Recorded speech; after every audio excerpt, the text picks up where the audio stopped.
Welcome to Deep Cuff Channel. Turning point of the Ukrainian war. Probability of Russia winning this war is decreasing day by day. Warplanes of the Ukrainian Air Force are crushing the Russian troops. Mariupol and Zaporizhzhia regions may become the new center of war. Situation on the Bakhmut front concerns all countries of the world. U.S. military made new statements about the Ukraine-Russia war. NATO allies can provide new assistance to the Ukrainian military at any time. Year 2023 heralds the victory of Ukraine. According to the statement made by the General Staff of the Armed Forces of Ukraine, Russia lost 600 soldiers, 5 tanks, 12 armored combat vehicles, 9 artillery systems, 2 multi-barrel rocket launcher systems, and 1 tactical unmanned aerial vehicle in the last 24 hours. While most of these Russian casualties occurred in the Bakhmut and Solder regions, Ukrainian authorities have issued new updates on the situation at the front. Accordingly, in the last 24 hours, Russia has carried out a total of 55 attacks using multi-barrel rocket launchers, in addition to 1 missile attack and 27 airstrikes. It was reported that Russia targeted 10 Ukrainian regions in total with these attacks. However, according to Ukrainian sources, all of these Russian attacks were successfully repelled by the Ukrainian air defense units. It is stated that the Russian army, which failed on the Avdiivka and Lyman fronts, wanted to break the resistance of the Ukrainian army by increasing its attacks in the Donbass region. Meanwhile, the Ukrainian Air Force took action to neutralize the Russian troops in the region. According to independent military sources, Ukrainian Su-27 warplanes began to carry out active operations in the Bakhmut region. One of the important points here is the ammunition carried by the Su-27 warplanes. Videos posted on social media show Su-27 aircraft carrying U.S.-supplied ATT HARM missiles. It is stated that Ukrainian warplanes are in the region to prevent Russian troops trying to carry out an operation in the Bakhmut region. It is currently unknown how many fighter jets the Ukrainian Air Force uses for this mission. In addition to warplanes, the Ukrainian Army also supports ground troops with the helicopter it uses. Main point here is that these helicopters are supplied by the UK. It is stated that these helicopters, which provide close air support to the Ukrainian troops in the region, are Britain's WS-61 Seeking helicopters. Ukrainian Defense Minister Alexei Reznikov previously reported that these helicopters are actively used at the front. These helicopters fulfill a critical mission for the Ukrainian army. Meanwhile, explosions started to come from the Mariupol region, which is of critical importance for both countries. This news from the Zaporizhzhia region, where there has been no conflict for a long time, is quite interesting. Currently, the Mariupol settlement is under the control of Ukrainian troops, but the intensification of the conflict between the Russian and Ukrainian military here indicates that Russia has launched an offensive in this direction, possibly to prevent a possible counterattack by Ukrainian troops. In this context, Russian forces launched an attack on the Zaporizhzhia region in southeast Ukraine.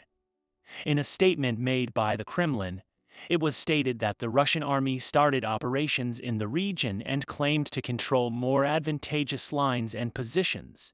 In this context, the British Ministry of Defense, which made a statement on the subject, confirmed that both Ukraine and Russia gathered significant forces in the region and entered into mutual artillery fire and conflict.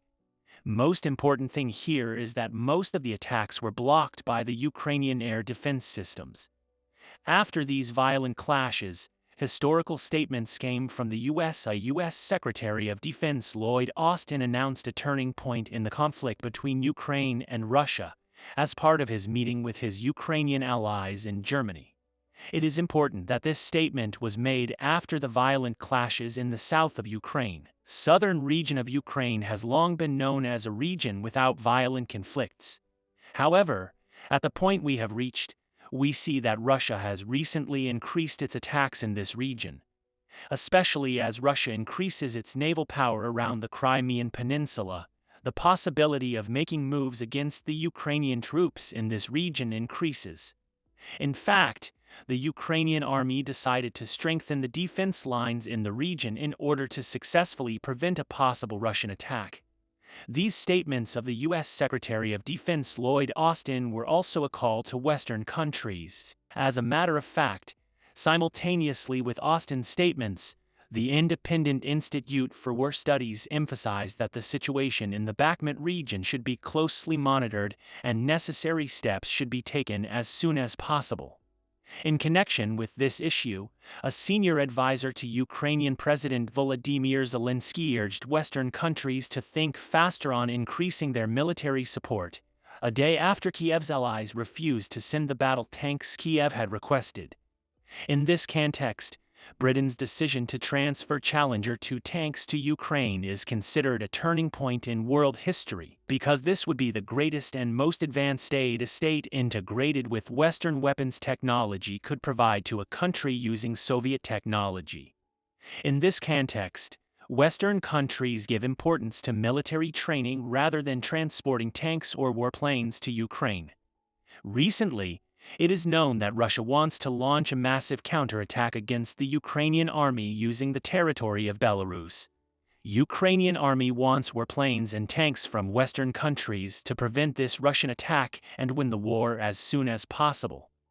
In this context, after the first step taken by England, Germany may take a step very soon. According to the German news source Spiegel, Germany may hand over 19 Leopard 2A5 tanks to Ukraine.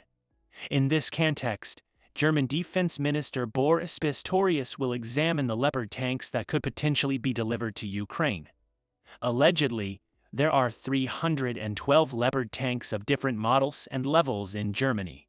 Although most of these tanks are advanced, it is known that there are also non-updated models. Media sources in the German army claim that the list prepared on this subject also shows which models are suitable for delivery to Ukraine. It is therefore assumed that the Bundeswehr will be able to transfer 19 Leopard 2A5 models to Ukraine. According to sources, Germany uses these tanks only for training purposes. Therefore, there is no big obstacle to the transfer of these tanks to Ukraine. Parallel to the news of Germany, Italy also took an important step regarding the war.